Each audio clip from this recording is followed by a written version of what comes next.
SQL के अंदर where condition में इन कहाँ यूज करते हैं उसके लिए बनाने जा रहा हूँ, ठीक है।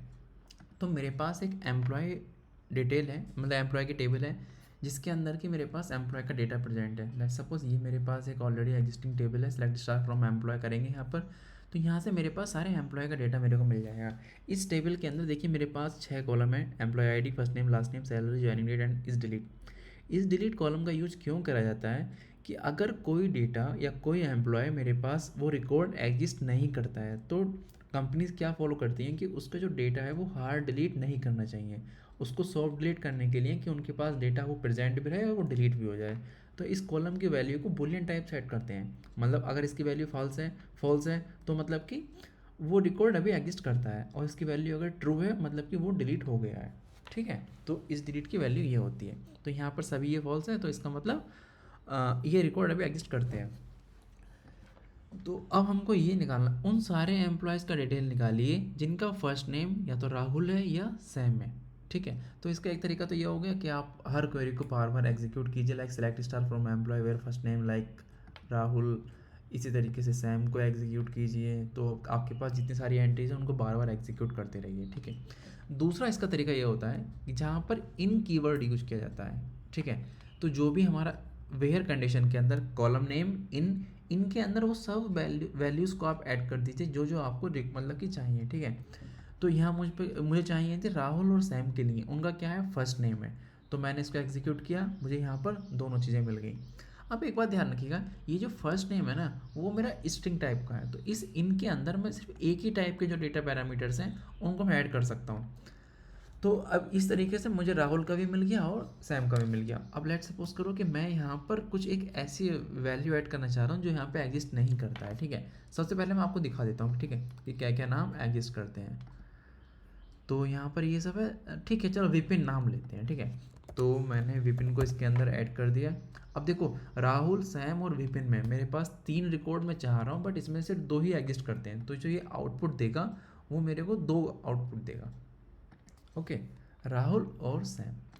अब और दूसरा का एग्जाम्पल दिखाता हूँ आपको मैं। ये जो राहुल है ये कैमल केस में है, ठीक है। अब मैं इसको सब कैपिटल में कर कर इसको हिट करता हूँ, देखते हैं क्या रिजल्ट आता है। भाई राहुल का तो नहीं आया, सिर्फ सैम सैम का आया, इसका मतलब ये केस सेंसिटिव भी है। अगर आप इसके ऊपर जो भी वैल्यूज़ डालते हैं अगर वो एग्जैक्टली सेम तरीके की वैल्यू प्रेजेंट है उसके अंदर तो ही रिकॉर्ड देगा, नहीं तो रिकॉर्ड वो नहीं देगा, ठीक है। तो ये बात आप एकदम ध्यान रखिएगा। इसके बाद एक तरीका एक ट्राई करते हैं।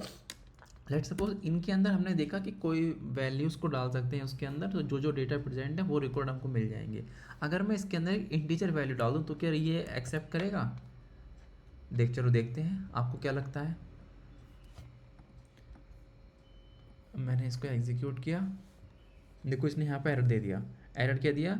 No operator matches the given name and the argument type, you might need to add the explicit type cast, मतलब कि इसको टाइप कास्ट करना पड़ेगा, ये यहाँ पे एग्जिस्ट नहीं करता है क्योंकि फर्स्ट नेम जो है वो स्ट्रिंग का है, बट ये क्या कह रहा है character varying to the equal to integer, यहाँ पे एक इंटीजर प्रेजेंट है, ठीक है। तो ये इस तरीके से फेल हो जाएगा। अब हम एक चीज़ ट्राई करते हैं, चलो अगर इंटीजर से याद आया कि क्या इन कीवर्ड हम किसी भी कॉलम के ऊपर लगा सकते हैं। ट्राई करते हैं कि एम्प्लॉय आईडी के ऊपर लगाने का, select star from employee where employee ID in 2 3, okay. चलो इसको एक बार ट्राई करके देखते हैं। अब 2 3 से आ गया, मतलब कि एम्प्लॉय आईडी का वो क्या था इंटीजर टाइप बिग इंट, तो उसके अंदर मैंने 2 3 डाला, ये मेरे को डेटा दे दिया इसने आउटपुट। अब एक बार ट्राई करके देखते हैं, सेलेक्ट स्टार फ्रॉम एम्प्लॉय, इसमें क्या करना है मेरे को, ज्वाइनिंग डेट के ऊपर लगाते हैं, देखते हैं क्या होता है, ठीक है। ज्वाइनिंग डेट इन, और इसके अंदर था लाइक 20190212, ओके, गॉट इट। पहले एक बार इसको एग्जीक्यूट करके वहाँ से कुछ डेट निकाल देते हैं, थोड़ा सा आसानी रहेगा।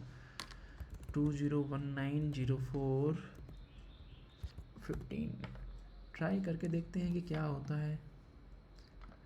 इनके साथ हमने एग्जीक्यूट किया, बट ये देखो डेटा आ गया, इसका मतलब इनका जो कीवर्ड है वो कहीं पे भी यूज़ कर सकते हैं वेयर कंडीशन के अंदर, उसके अंदर वो सब वैल्यूज़ डाल दीजिए जो जो आपको चाहिए, और अगर वो डेटा एग्जिस्ट करता है तो वो आपको दे देगा, नहीं एग्जिस्ट करता है तो नहीं देगा। तो आज का मेरा मेन मोटो यही था इस वीडियो को बनाने का, कि एसक्यूएल के अंदर इन कीवर्ड वेयर के साथ में कहाँ कहाँ कैसे यूज कर सकते हैं, ठीक है। आई होप सो कि आपको मेरी वीडियो समझ में आई होगी, और अभी तक आप मेरे साथ जुड़े हुए इस वीडियो को देखने के लिए मैं आपका दिल से शुक्रिया अदा करता हूँ। Thank you, bye bye.